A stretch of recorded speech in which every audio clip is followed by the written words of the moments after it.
Who handed over Nigeria to the Fulani? Someone said Fulani is Yoruba's #1 enemy and that the British handed over Nigeria to them.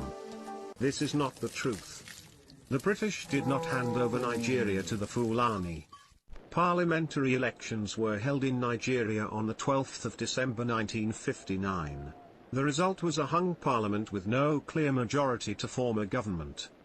Zik's National Council of Nigeria and Cameroons, NCNC, came first with 2,594,577 votes to get 81 seats. Awolowo's Action Group, AG, came second with 1,992,364 votes to get 73 seats. However, the Ahmadu Bello's Northern People's Congress, NPC, came a distant third with 1,922,179 votes to get 134 of the 312 seats in the House of Representatives despite getting less public votes. The above three major political parties in the election did not get enough number of the seats to form a government. An alliance had to be formed to determine who would rule. It was a no-brainer that Zik's NCNC and Awolowo's Action Group should make a coalition government as they came first and second respectively. Awolowo then humbled himself and volunteered to be a deputy prime minister or finance minister in a coalition government with Zik as the prime minister. This was because the Zik's NCNC party had more public votes and seats than the Awolowo's Action Group. Zik invited Awolowo's team to Asaba, the gateway between the Yoruba's western region and the Igbo's eastern region, to hold coalition talks. The talks were a clever ruse to keep Action Group's hopes high, so that Action Group would be kept distracted from meeting with other minor parties for talks, including Northern Elements Progressive Union with 8 seats, Mobile Aye Grand Alliance with 6 seats, Igala Union with 4 seats, Independent Candidates with 4 seats, Igbo Tribal Union with 4 seats and the Niger Delta Congress with 1 seat. Whilst the Action Group team was waiting in Asaba for a meeting with the NCNC, they read in the news that Zik and the NCNC had gone up north and clinched the deal with Ahmadu Bello on forming a coalition government with the NPC. Tafawa Balewa, a Fulani, would be the Prime Minister of Nigeria while Zik would be the figurehead Governor-General. Even Nkrumah of Ghana was shocked.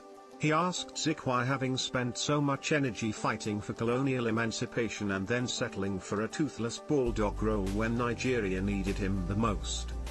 Zik wrote in his autobiography why he did not form a coalition government with Awolowo. In 1947, with over £13,500 raised from the Yoruba people and given to the NCNC, Zik had led other 6 prominent NCNC delegates to London to protest the obnoxious laws of Governor Arthur Richards. The trip ended in failure with backbiting, abuses and accusation of theft against Zik. Zik's opponents at the NCNC accused him of squandering the money in the trust of Nigerians. Zik replied, insinuating that the Yoruba on the team, that are, Mrs. Funmilayo Ransom Kuti, Prince Adeleke Adedoyin, and Dr. Abiola Runaim, were the problem. There erupted a heated and prolonged press war between Zik's political reminiscence in his West African pilot and H.O. Davis' political panorama in the daily service. This led to Igbo in Lagos rushing to buy machetes in large numbers, thinking a tribal war was imminent. The governor and his general secretary, Hugh Foote, quickly called Zik and H.O. Davis to order at the government house. Zik went away with the resolve that the Yoruba must not be allowed to rule over others in Nigeria.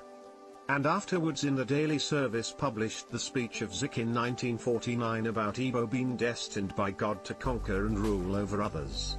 This, among others, will explain why Zik rejected Awolowo's offer of a coalition government in 1959 and instead worked with the Fulani. The Fulani had been reading Zik and the Igbo through the lens of his 1949 speech ever since. The Fulani way of neutralizing Zik when the opportunity came in 1959 was to offer him a powerless post, which surprisingly Zik and the NCNC dutifully accepted in place of being Nigeria's first prime minister. Zik had thought that the Igbo can easily manipulate the Fulani in place of the educated Yoruba. He thus manipulated Balewa to arrest Awolowo in 1962 and to have him jailed for 10 years in 1963. Zik also manipulated Balewa to remove from the western region the Edo, Urhobo, Itsekiri and western Ijaw that account for 70% of the oil wealth in Nigeria and created for them the Midwest region. Zik's hatred for the Yoruba gave the Fulani the impetus to rule over others in Nigeria. The Igbo coup plotters tried to undo Zik's mistake in 1966. And unfortunately, they killed other ethnic group leaders and left theirs, which resulted in the Civil War. Britain did not really hand over Nigeria to the Fulani. Nigeria was given over to the Fulani by the Igbo.